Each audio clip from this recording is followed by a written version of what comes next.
Hello, मैं हूं Mohammad Aamir Rana security matters के एक और प्रोग्राम के साथ। एक और दिलखराश वाकया, एक और दहशतगर्द हमला और उसके बाद फिर वही एक इबाम जो कभी कहीं रियासत की सतह पे है, कहीं सियासी जमातों की और कहीं सिविल सोसाइटी की। ये जो बलूचिस्तान का कॉन्फ्लिक्ट है उसकी सारी जड़ ही उसी इबाम में है। आज हम उस एम्बिग्विटी इबाम की बात करेंगे, लेकिन सबसे अहम तो ये है कि ये देखा जाए कि ये जो बीएलए और दीगर जो दहशतगर्द ग्रुप हैं वो रेलवे ट्रैक्स और ट्रेनों के ऊपर हमले करते ही क्यों हैं, और रेलवे ट्रैक्स और ट्रेन के ऊपर हमलों से वो हासिल क्या करना चाहते हैं। ये एक बड़ा अहम सवाल है जो उनके पूरी नज़रिया और पॉलिटिकल व्यू और उसकी पूरी एक तारीख के साथ जुड़ा हुआ सवाल है। ये महज कोई ऑपरेशनल टैक्टिक या स्ट्रेटजी नहीं है। बात हम शुरू करेंगे यहाँ से, फिर ये कि रियासत के पास क्या पॉलिसी रह गई है, और जब भी कोई बड़ा हमला होता है वज़ीर दाखिला कोयटा पहुँचते हैं, कभी वज़ीर आज़म कोयटा पहुँचते हैं और वहाँ पे जाके जो उनको ब्रीफिंग्स दी जाती हैं उसके बाद ऐलान होता है कि अब की बार नहीं। तो ये बारी कब ख़त्म हो गई और स्टेट के रिस्पॉन्स की क्वालिटी क्या है, दूसरे प्रोग्राम के हिस्से में हम बात करेंगे उसके ऊपर। लेकिन बात शुरू करने से पहले जो हमारे दोस्त गवादर यूनिवर्सिटी के वाइस चांसलर और प्रो वाइस चांसलर डॉक्टर मंजूर साहब और डॉक्टर साबिर साहब, जिनको अगवा किया गया था नामालूम अफराद की तरफ से, वो बाजियाब हो चुके हुए हैं। इब्तदाई इतलात के मुताबिक उन दोस्तों को मुबारकबाद। और एक चीज़ तो साबित हो गई कि अगवाकार जो भी हों, अगर सिविल सोसाइटी उसाजा मिल के एहतजाज करें, आवाज़ उठाएं, तो फिर ये आवाज़ रजिस्टर्ड ज़रूर होती है। और उसके नतीजे के अंदर हमने देखा कि डॉक्टर साबिर साहब और डॉक्टर मंजूर साहब जो हैं एक मरतबा फिर हमारे दरमियान है। बीएलए हमले क्यों करती है? ये सवाल सिर्फ बीएलए का नहीं है, बल्कि दीगर बलोच इंसर्जेंस ग्रुप भी और मजहबी ग्रुप भी ट्रेनों को और रेलवे ट्रैक्स को निशाना बनाते रहे हैं। और 2006 से लेके अभी तक कोई 293 हमले हो चुके हैं ट्रेन्स के ऊपर और रेलवे ट्रैक्स के ऊपर। तो ये वजह क्या है और ये क्यों ये हमले किए जाते हैं? लेकिन इससे पहले कि हम इस सवाल की गहराई के अंदर जाएं, तो ये आपको हम चाहेंगे कि ये कुछ अदाद शुमार दिखाएं कि जो 2006 से अब तक हमले हुए उनकी तफसील क्या है। सबसे पहले तो देखिए कि ये किन अजला के अंदर हुए, और सबसे अहम बात ये है कि सबसे ज़्यादा हमले हुए हैं बलूचिस्तान के रेलवे ट्रैक्स के ऊपर और ट्रेन्स, और वो वाली ट्रेन्स जो बलूचिस्तान से सिंध में दाखिल होती हैं और सिंध से पंजाब के अंदर दाखिल होती हैं। इस वक्त कोयटा से 3 जो ट्रेनें ऑपरेट करती हैं। एक दौर में तो कोयटा पाकिस्तान का एक मसरूफ़ तरीन रेलवे स्टेशन था, लेकिन सिक्योरिटी खदशात तो अपनी जगह और रेलवे की अपनी कैपेसिटी की वजह से ये ट्रेनें कम होते होते इनका नंबर हो गया 3, जिसमें सबसे अहम है जाफ़र एक्सप्रेस, जो कोयटा से होती हुई बोलान की पूरी वैली से गुजरती हुई सिब्बी के रेगज़ार गर्म रेगज़ारों से होती हुई फिर नसीराबाद और फिर जैकबाबाद के तपते हुए मैदानी इलाकों से फिर ये दोबारा बहावलपुर के रेगिस्तान में दाखिल होती है। और लेकिन ये जो नसीराबाद तक का ट्रैक है, यहाँ सबसे ज़्यादा हमले, और फिर जैकबाबाद, तो ये वाला पूरा ट्रेन इसके ऊपर। फिर बुलान एक्सप्रेस है जो चलती है कोयटा से कराची, और फिर एक ट्रेन चलती है कोयटा से चमन के लिए। लेकिन जाफ़र एक्सप्रेस ही क्यों? जाफ़र एक्सप्रेस इसलिए कि ये कोयटा को मिलाती है पंजाब के साथ, और जब इंसर्जेंट्स टारगेट करते हैं इस ट्रेन को तो एक बुनियादी वजह ये भी है, और कुछ वजूहात हैं जिनका हम करेंगे ज़िक्र। लेकिन ये देखिए कि हमले हुए किस जगह के ऊपर, जब जाफर एक्सप्रेस के अगवा का वाक़या हुआ था, तो तब वो भी वादी बोलान के अंदर हुआ था। तो वादी बोलान में अभी तक जो वाक़यात ट्रैक्स के ऊपर हमलों के रिकॉर्ड हो चुके हुए हैं, उनका नंबर है 32। और 32 के बाद जो दूसरे नंबर के ऊपर कोयटा के अंदर और मस्तूंग भी, ये भी वही आप समझिए कि वो एरिया है, एंट्री पॉइंट है बोलान के अंदर। जब ये ट्रेनें जो है इस ट्रैक से गुजरती हैं, तो वहाँ पे इनको माजी में निशाना बनाया जाता रहा। और ये बात हम कर रहे हैं 2006-07, उस वक्त ये इन इलाकों के अंदर बीएलए आहिस्ता आहिस्ता मजबूत हो रही थी, और उसने कुछ लग पास के इर्द गिर्द के इलाकों में और मस्तूंग में और फिर मच तक जो है कुछ छोटे छोटे हमले शुरू किए थे। और ये हमले अमूमन होते थे रेलवे ट्रैक्स की पटरियों को आईईडीज़ के ज़रिए से उड़ाना। तो ये मस्तूंग बड़ा इम्पोर्टेंट इसके अंदर रहा। और फिर नसीराबाद, और नसीराबाद के डायनामिक्स ये हैं कि चूँकि ये पूरा सिंध और बलूचिस्तान के साथ है, डेरा बुगटी और मरी अजला के करीब है, तो यहाँ पे जो बीआरए जैसे ग्रुप हैं, और अभी बीआरजी यानी बलोच रिपब्लिकन आर्मी और अब बलोच रिपब्लिकन गार्ड इन एरियाज़ के अंदर एक्टिव है, और इन्होंने अपने ऑपरेशन को बढ़ा लिया है जैकबाबाद तक। और ये एक बड़ा अहम है कि ये वाले जो कबायली तर्ज के जो इंसर्जेंट्स ग्रुप हैं, ये इनका बड़ा महबूब और अहम टैक्टिक स्ट्रेटजी ये है कि ये रेलवे ट्रैक्स को उड़ाएं, पावर पैलेंस को उड़ाएं, और सुई गैस, जो गैस की पाइपलाइन है सुई से पाकिस्तान के दूसरे हिस्सों को मिलाती है, उसको टारगेट करें। एक दौर में यही 3 बड़े टारगेट थे, और चौथा इनका बड़ा टारगेट होता था कि किसी डाकखाने को, किसी बैंक को, या किसी सिक्योरिटी चेक पोस्ट को या थाने के करीब जाके आईडी लगा दी जाए। ये बड़ा महफूज तरीका समझा जाता है ऑपरेशंस का, कि आप जो हैं कुछ बारूद आईडीज़ लगा के उस जगह से गायब हो जाएं। और इसकी एक हिस्ट्री है, और हिस्ट्री से ज़्यादा पूरी गुर्रिला मूवमेंट्स के अंदर जब आप कोई भी मुज़ाहिमत शुरू करते हैं, तो उसको आप हमेशा छोटे अटैक से शुरू करते हैं।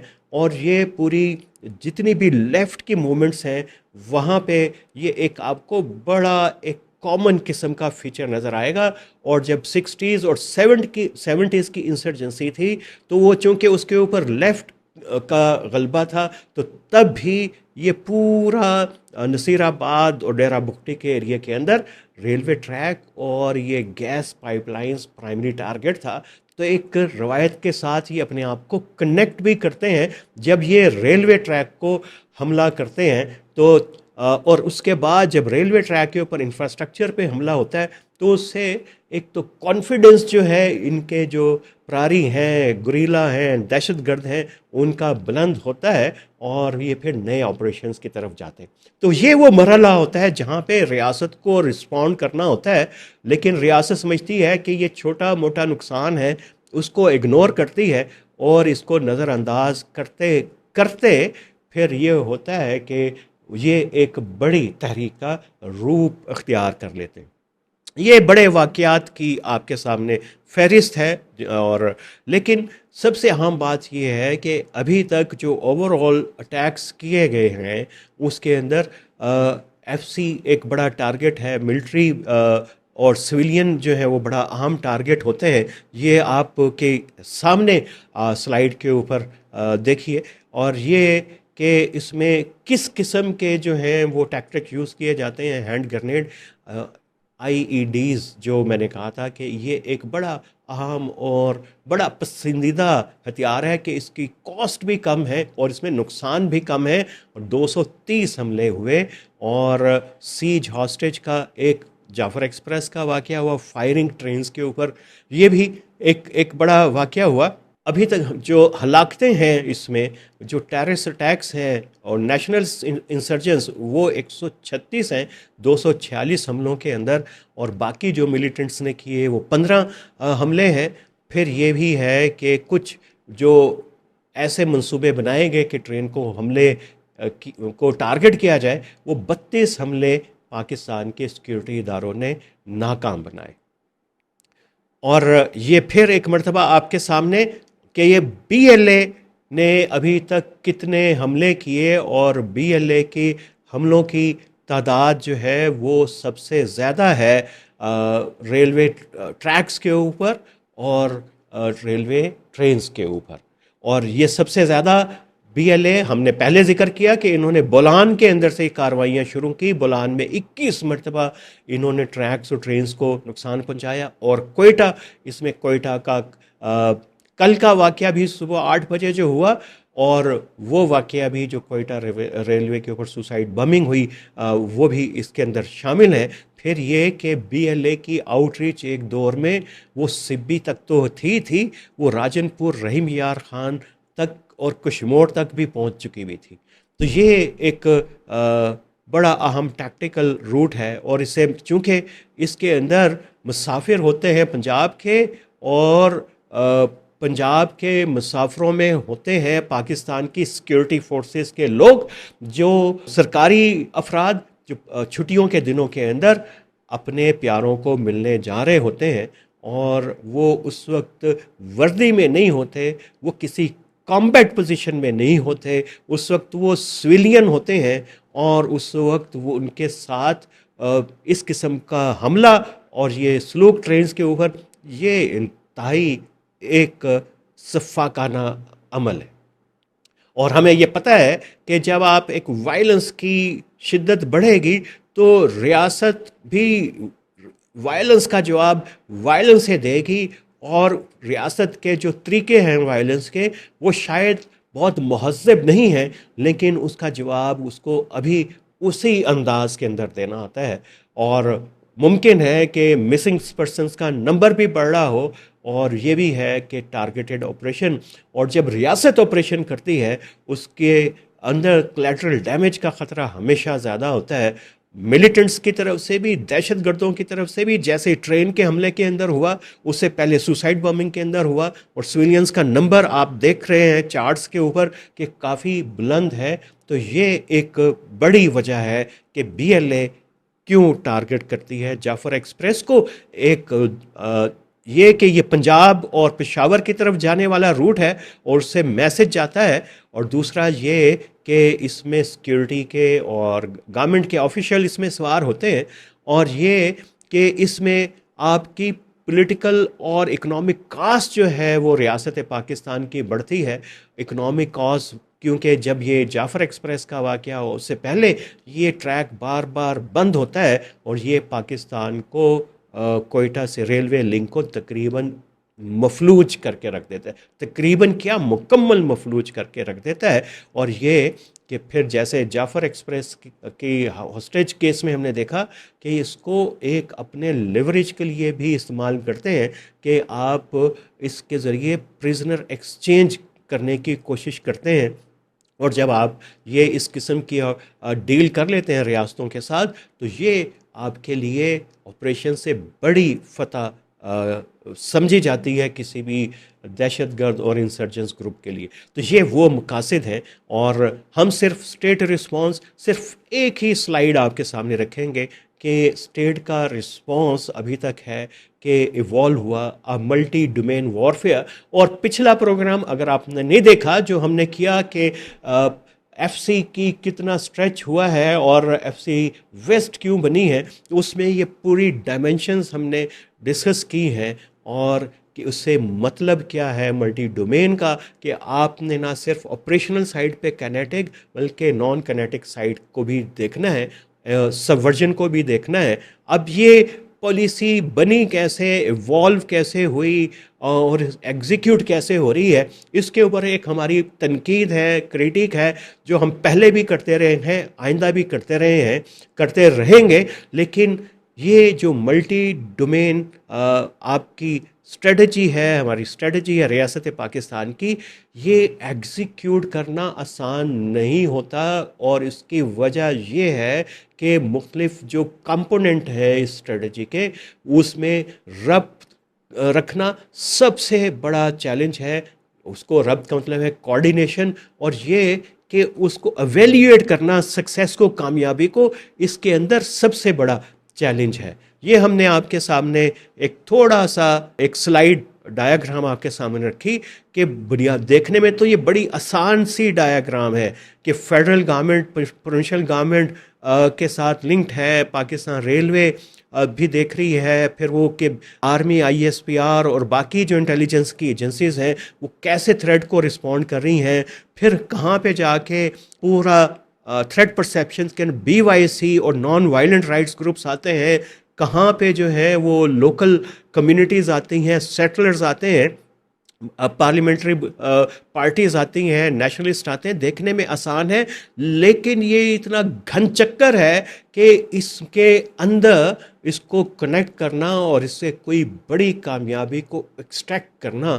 तकरीबन जो है एक नामुमकिनात में से है, क्योंकि इसमें बहुत मल्टी लेयर्ड के जो है इसमें इबाहामात भी इसके अंदर मौजूद हैं। और दूसरा, मल्टी डोमेन के अंदर नॉन कैनेटिक मेजर्स तो रियासत ने लिए, और कुछ लोग देख रहे होंगे कि सोशल मीडिया के ऊपर जो इबाहम है और जो पॉलिटिकल सतह के ऊपर और जो इस वक्त डिबेट जारी है इस ट्रेन वाक़ये के बाद, वो उसमें रियासत के इदारों के भी लते लिए जा रहे हैं और बलूचिस्तान की सूबाई हुकूमत के भी लते लिए जा रहे हैं। उसको मतून किया जा रहा है, ज़िम्मेदार ठहराया जा रहा है तमाम की तमाम खराबियों और खामियों का। और वो उसकी वजह ये है कि ये जो मल्टी डोमेन वॉरफेयर है, इसके अंदर जो नॉन कनेटिक पार्ट है उसकी ज़िम्मेदारी है बलूचिस्तान हुकूमत की, और वो उसके पास नॉन कनेटिक पार्ट के तौर के ऊपर एक नेशनल एक्शन प्लान बनाया, जिसका हमने पिछली मर्तबा जिक्र किया था। उसमें सारा का सारा जो नॉन कनेटिक यानी कि जो गैर अस्करी कंपोनेंट है आसान लफ्ज़ों के अंदर, वो भी उसके ऊपर अस्करी इदारों का कंट्रोल है। और दूसरा ये कि उसमें सूबाई हुकूमत और ब्यूरोक्रेसी उसको पूरा एग्जीक्यूट करना चाह रही है, और इसमें कोई कबाहत नहीं है, लेकिन कबाहत इसके अंदर ये है कि उसकी अप्रोच बड़ी नैरो है, इसमें कहीं पे डायलॉग की बात नहीं है, रिकन्सिलिएशन की बात नहीं है, और सारे वो कंपोनेंट हैं डेवलपमेंट्स के लेके और पूरे सोशल सेक्टर को बढ़ाने के लिए लेके counter anti subversion, counter propaganda मुहिम, ये वो सारे कंपोनेंट हैं जिसके अंदर बहुत ज़्यादा फाइनेंशियल स्टेक्स इन्वॉल्व हैं। और आपको पता है कि ये पॉलिटिकल प्रोसेस जो है, ये डायलॉग जो है, इसमें पैसे तो है ही नहीं, सिरा नीरी की नीरी मगजमारी है, थॉट प्रोसेस है, और आपने बैठना है, बात करनी है और एक लंबे अरसे तक करनी।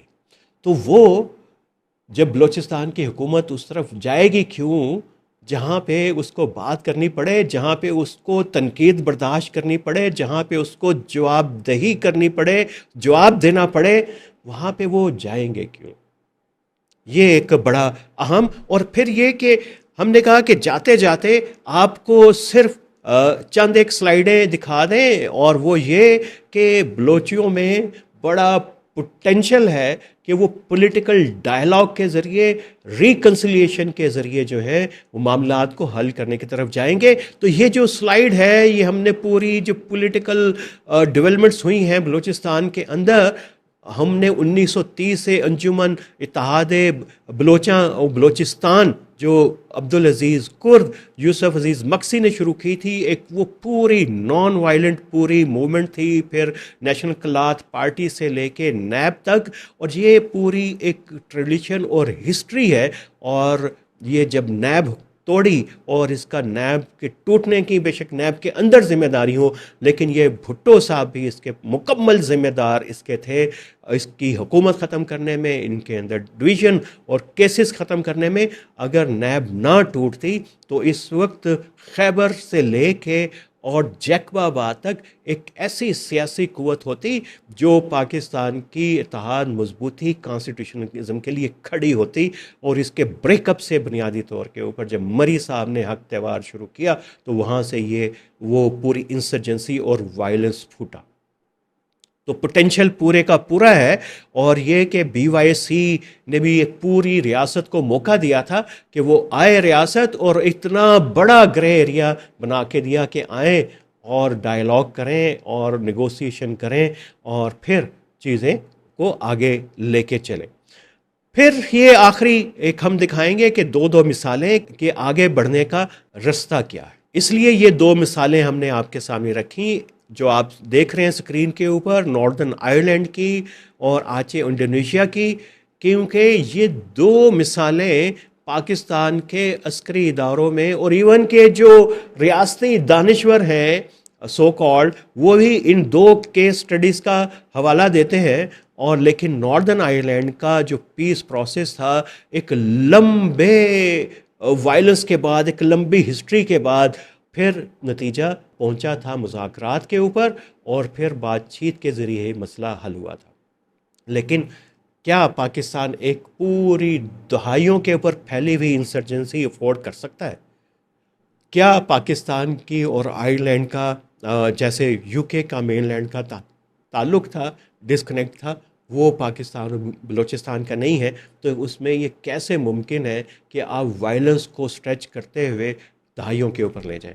आचे का अगस्त 2005 का जो MOU था जकार्ता और गाम के दरमियान में, वो एक समझा जाता है कि 15,000 डेथ्स के बाद बड़ा कामयाब जो एक मुआहदा था जिसके अंदर वर्ल्ड बैंक और दीगर स्टेक होल्डर उसमें शामिल थे।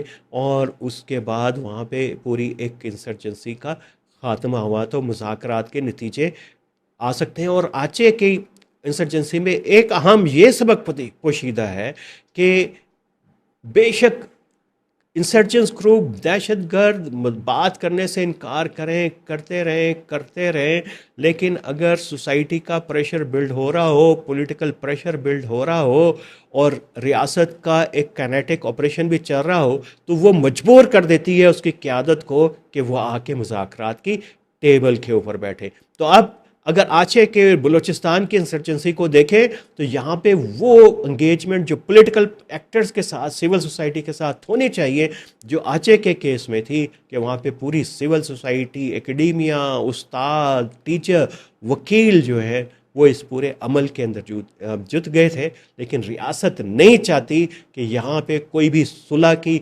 सफाई की, डायलॉग की, मुज़ाकरात की, रिकन्सिलिएशन की बात करें। अगर आप समझते हैं कि आप श्रीलंका की तरह LTTE की तरह से मामले को हल कर लेंगे कि ऑपरेशन करेंगे, मैसिव ऑपरेशन करेंगे, तो उसकी कॉस्ट कितनी है, उसकी कॉस्ट क्या है, उसका अंदाज़ा कर लें। और ये कि जो पूरी एथनिक डिवाइड थी तामिल्स की और सन्हालस की श्रीलंका में, ये पाकिस्तान का जो केस है उससे बिल्कुल मुख्तलिफ केस है। एक मैसिव ब्रूटल ऑपरेशन, अव्वल तो उसकी इक्वेशंस अभी ऐसी डेवलप नहीं हो रही, कोई ऐसे आसार नहीं है और ना ही कोई हालात हैं कि इस किस्म का ऑपरेशन हो सके।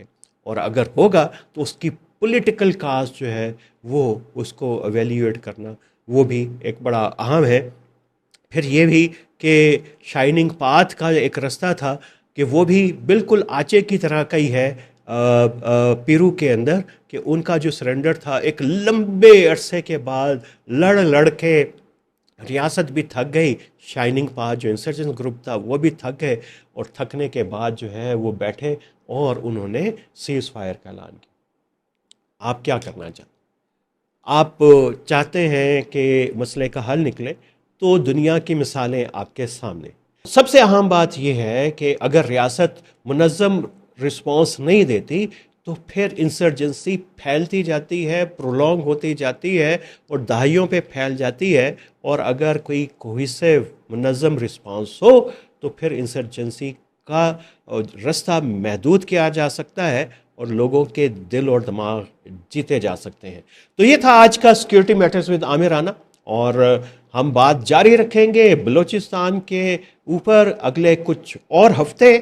तो जुड़े रहिए हमारे साथ स्मार्ट टीवी के साथ, और अगले हफ्ते लाएंगे एक हम नई डायमेंशन इस मसले की। खुदा हाफिज़।